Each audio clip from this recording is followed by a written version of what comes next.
안녕하세요. 위클리 뷰글 TV입니다. 오늘 준비한 소식은 미래의 무기, 고출력 레이저 무기 소식입니다.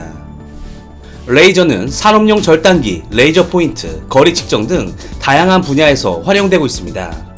군에서도 사거리를 측정하거나 유도 무기에 유도를 하는 등 다방면으로 활용하고 있었습니다. 그리고 좀 더 과학이 발전한 현대에 들어서는 다양한 표적을 파괴할 수 있는 수단으로 레이저 무기를 개발하고 심지어 배치까지 하고 있습니다. 그런데 레이저 무기는 우리가 생각하는 것보다 이미 오래전부터 개발이 시작되었습니다. 과거 냉전 시대부터 미국이 레이저의 군사적 활용 방안을 본격적으로 모색하기 시작했는데 대표적인 사례가 대륙간 탄도미사일을 방어하기 위한 지상 및 우주 배치 레이저 무기 계획이었습니다. 대륙간 탄도미사일을 요격하기 위해서는 가공할 만한 수준의 출력이 필요하기 때문에 당시 기술로는 핵폭탄을 활용하여 X선 레이저를 발생시키는 개념으로 출발했지만 냉전이 종식되면서 계획이 구체화되지 못했습니다. 이후 군사적 활용을 위한 레이저 연구는 기체 레이저, 고체 레이저, 화학 레이저, 자유전자 레이저 등으로 다양하게 진행되었습니다. 1990년대 들어서면서 가장 각광을 받으며 가능성을 보인 분야는 화학 레이저였습니다. 화학물질이 반응하면서 발생하는 광에너지를 집속시킨 것으로 다른 레이저보다 고출력을 내는데 가장 적합한 것으로 판단했기 때문입니다. 그러나 화학 반응의 부산물로 발생하는 유독가스 문제, 그리고 접속시키는 장치, 전송장치, 거울 등의 거대한 문제로 인하여 많은 사업이 중단되거나 취소되기도 했습니다. 고출력 에너지 레이저 무기와 같은 전술력 무기는 당시 기술 수준으로는 역부족했던 것입니다. 그러다 2000년대 중반부터 기술의 발전으로 고체 레이저와 광섬유 레이저에 대한 기술과 연구가 활발해졌습니다. 실제 무기로 개발될 정도의 기술을 점차 습득하고 이를 개발하기 시작한 것입니다.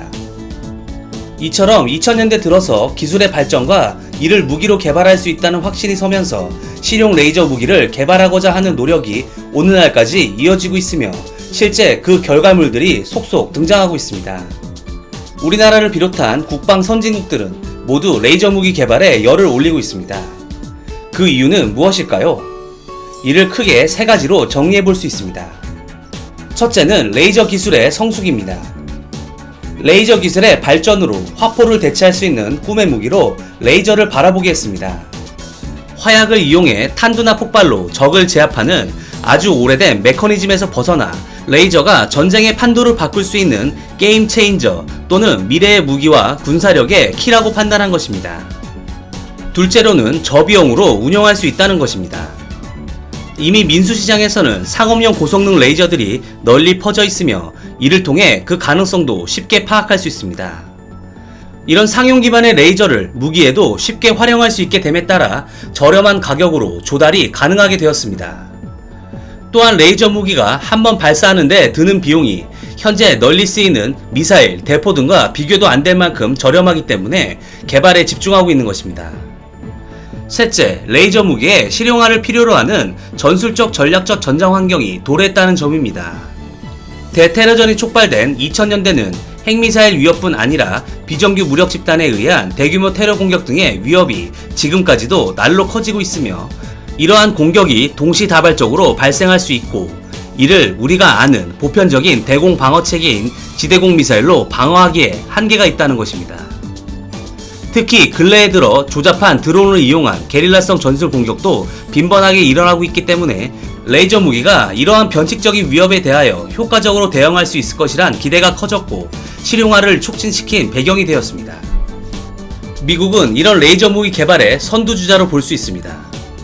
미국은 미 육군 우주미사일 방어사령부가 중심이 되어 다양한 방공 레이저 무기 개발을 추진했는데 그중 대표적인 것이 MT-HEL입니다. 이는 스트라이커 차륜형 장갑차에 HT-HEL 2.0이라고 불리는 출력 5kW 레이저포를 탑재한 레이저 무기체계입니다. 탑재되는 레이저는 보잉사가 무인기 요격용으로 제작한 것인데 레이저 발생장치, 빔 조사장치, 냉각장치, 축전장치 등 4가지 모듈로 구성되어 있습니다. MT-HEL은 비행 중에 있는 드론의 취약부인 모터와 후미익을 레이저로 수초간 조사하여 드론을 태워 요격시키는 방식입니다. 미군은 더 강력한 레이저 무기를 계속 개발할 것으로 보입니다. 미 육군의 계획에 의하면 빠른 시기에 최소한 10kW, 그리고 다음 단계에는 18kW의 레이저를 탑재할 것이라고 하였습니다. 또한 2020년대 중반까지는 50kW급 레이저 무기를 탑재하는 것을 목표로 하고 있습니다. 미 육군의 소형 레이저 무기가 이 정도 수준까지 도달하면 전방 관측 부대 및 방공부대에 배치될 수 있을 것으로 예상됩니다. 레이저 무기는 출력급에 따라 요격하는 대상도 달라집니다. 즉, 빔이 강할수록 큰 표적을 노릴 수 있다는 것입니다. 100kW급 레이저 무기는 무장 무인기뿐 아니라 저고도로 비행하는 순항미사일의 취약 부분을 정밀하게 조준하여 격추시키는 것이 가능할 것으로 판단되며 300kW급이 되면 대형 순항미사일, 초음속 미사일 및 공격 헬기를 원거리에서 격추시킬 수 있을 것으로 보입니다. 궁극적으로 메가와트급이 된다면 탄도미사일의 격추 및 항공기 격추가 가능할 것입니다. 우리나라도 이러한 레이저 무기 개발에 열을 올리고 있습니다. 현재 하나 디펜스와 국방과학연구소가 공동으로 드론을 요격할 수 있는 레이저 무기 체계를 개발하고 있으며 개발 막바지 단계에 이르렀습니다.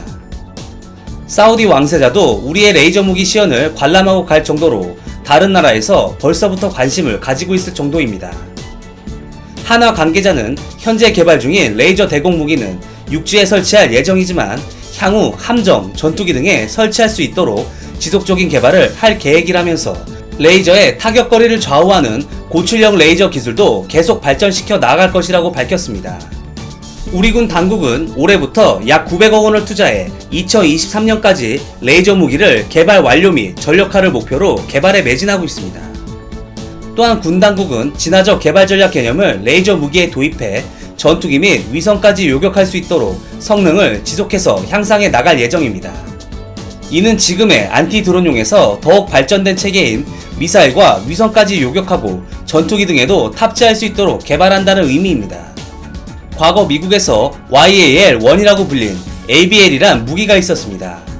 ABL은 보잉 747기를 플랫폼으로 메가와트급의 강력한 출력을 가진 화학 레이저를 실어 수백 킬로미터가량 떨어진 적 탄도미사일을 요격할 수 있는 무기체계였습니다. 하지만 최첨단 미사일 요격 무기가 될 뻔했던 ABL은 비용과 성능, 안정성 문제 등으로 2011년 개발이 취소됐습니다. 그럼에도 미국은 이에 굴하지 않고 비행기 혹은 전투기에 탑재하는 레이저 무기 개발을 계속 추진 중에 있습니다. 미 군사 전문지들은 미 공군이 오는 2023년까지 C-17, C-130 수송기, F-35, F-15, F-16 등 전투기에 레이저포인 고에너지 레이저 발사기를 장착해 적 미사일을 무력화하는 계획을 의욕적으로 추진 중이라고 보도했습니다. 구체적으로 미 공군은 우선 C-17, C-130 수송기에 레이저 발사기를 탑재해 배치한 뒤 소형화 기술이 실현되는 대로 F-35, F-15, F-16 전투기에도 레이저 발사기를 장착한다는 계획입니다. 우리나라도 이에 질세라 항공기에 탑재하는 방식의 레이저 무기 개발에도 힘쓰고 있는 것으로 알려져 있습니다. 방위사업청에서는 미래형 첨단 국방 신기술의 고에너지 레이저포 개념 연구를 하고 있으며 항공기 탑재형도 함께 연구 중인 것으로 판단됩니다. 가까운 미래에 진정한 미래의 무기를 갖추고 있는 우리 군의 모습을 기대해봅니다. 이상 위클리 비굴이었습니다. 시청해주셔서 감사합니다.